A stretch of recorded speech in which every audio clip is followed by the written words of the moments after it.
Y a propósito de lo que se define esta semana, la unidad investigativa de Noticias Caracol recopiló las miles de pruebas que hacían parte del expediente en la Corte Suprema de Justicia y que quedaron en el limbo cuando el expresidente Uribe renunció a su curul como senador. Entre esas pruebas está la declaración del paramilitar Juan Guillermo Monsalve, quien ya habló ante la Corte, pero ahora se niega a declarar en la Fiscalía. En el siguiente informe, la periodista Joana Álvarez nos explica por qué hay tantos enredos y rodeos con todas estas pruebas.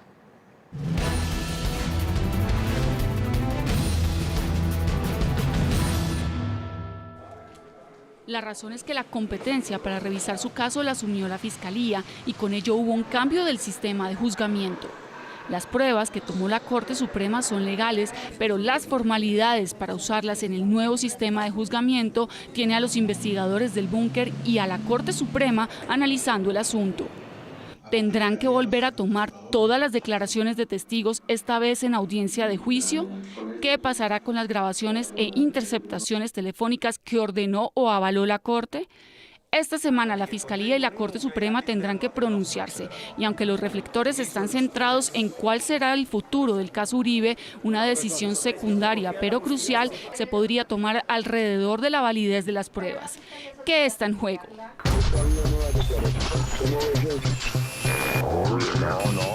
Las grabaciones de Juan Guillermo Monsalve fueron importantes para dar origen al proceso contra Uribe. El confeso paramilitar entregó chats y grabaciones en las que queda en evidencia cómo el abogado Diego Cadena y otros emisarios lo buscaron para que se retractara de haber dicho que el expresidente y su hermano Santiago Uribe participaron en la creación del bloque Metro. El 22 de febrero del 2018 fue un día determinante para el caso. En el patio de visitas de la cárcel La Picota, Monsalve se reunió con el abogado Diego Cadena. A la misma hora y en el mismo lugar llegaron a una mesa contigua el abogado Jaime Lombana y María Mercedes Williamson. Esta última es familiar de Enrique Pardo Hache, el interno que compartía celda con Monsalve. Para Monsalve, lo que ocurrió ese día no fue casualidad. Al contrario, evidenció las presiones que había en su contra. En poder de las autoridades están las grabaciones que Monsalve hizo con un reloj espía a Cadena, en donde el abogado manifiesta su afán por tener un documento firmado con su retractación. Yo digo eso, pero lo que yo digo es preciso de dificultad. No, yo vengo mañana, porque mañana a la primera hora se mete el recurso.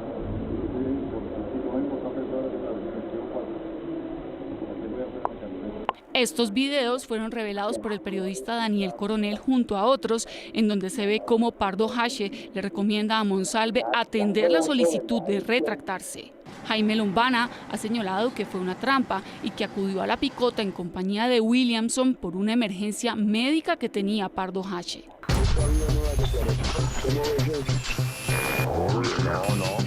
Carlos Enrique Vélez, alias Víctor, envió una carta a la Corte Suprema de Justicia en el año 2017 incriminando al senador Iván Cepeda. Iván Cepeda me ofreció protección, me dijo que me iban a dar lo mismo que le habían ofrecido a Pablo Hernán Sierra, alias Alberto Guerrero, él era un comandante. En menos de un año, este testigo se retractó y entregó una nueva versión que provocó escándalo.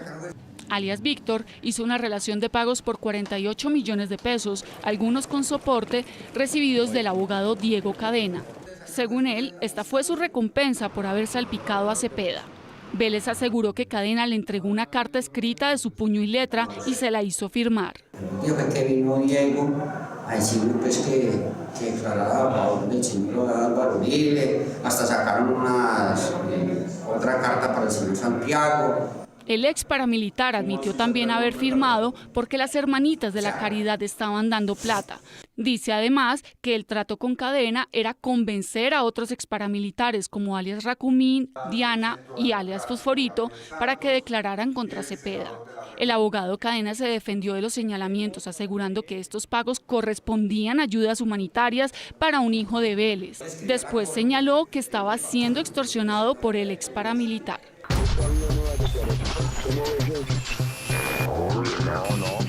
El abogado Diego Cadena aportó a la Corte la declaración escrita de 3 internos en la cárcel de Cómbita en contra de Iván Cepeda. Llamó la atención de la Corte que la letra de la carta que llevaba la firma del interno Máximo Cuesta fuera idéntica a la de Giovanni Cadavid, otro recluso. También hubo alerta por la carta que envió el recluso Elmo Mármol, escrita por una persona y firmada por otra. ¿Cómo llegaron esas declaraciones al expediente de la Corte? Fabián Rojas, exasesor de la UTL de Álvaro Uribe, aseguró haber participado por petición de Uribe de una reunión con el entonces director de la cárcel de Cómbita y la abogada Ángela López, su asesora. Estoy acá, el expresidente me pidió que me reuniera con ustedes, que ustedes necesitaban hablar con él o él necesitaba hablar con él, pues aquí estoy. Entonces él se me identificó, me dijo: soy el coronel Ricaurte del Ejército, soy en este momento director de la cárcel. Le presento, me dijo así, le presento a mi asesora. Según Rojas, producto de esa reunión, Cadena consiguió los 3 manuscritos. Las contradicciones de Cadena frente a este y otros temas quedaron registradas en una decisión de 1.554 páginas que cobijó a Uribe con medida de aseguramiento. En este caso particular, Cadena señaló que conoció a la abogada Ángela López a la entrada de la cárcel de Cómbita, cuando las verdaderas circunstancias de su cercanía fueron aclaradas por Fabián Rojas ante la Corte. En el marco de la reunión, yo no sabía ni quién era esa señora que estaba con él, y cuando ya Diego se sentó y habló un poquito con ellos, ella saludó a Diego, esa señora Ángela López. Y le dijo: hola, Diego. Y Diego, entonces yo le dije: pero se conocen. Y Diego me dijo: no, lo que pasa es que por el ejercicio profesional hemos coincidido en algunos temas. Cadena también admitió haber sido el autor de una de las cartas. No obstante, se defendió señalando que todo lo que está escrito fue ratificado por los mismos reclusos.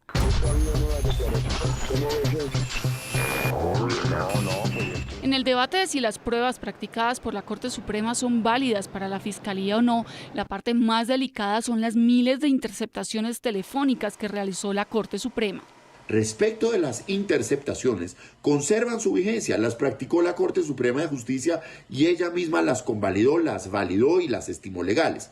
Lo que sucede es que al inicio del juicio oral la defensa puede solicitar que esas pruebas no sean tenidas como tales, dado que desconocerían derechos fundamentales, y será el juez de conocimiento, el juez encargado de tramitar el juicio, quien decida si les da el aval de legalidad o por el contrario las excluye del trámite. Entre las interceptaciones está la que se hizo por accidente a la línea del expresidente Álvaro Uribe. Los magistrados del alto tribunal lo consideraron un hallazgo inevitable y la incorporaron al expediente. Pero los abogados del expresidente siguen insistiendo en que es una chuzada y reclaman su anulación. La posibilidad de tener que arrancar desde cero con la toma de unas evidencias cuya verificación se dio sobre la marcha es un desafío que podría poner en jaque al sistema de justicia con el caso político más importante del país. La Fiscalía y la Corte tienen la palabra.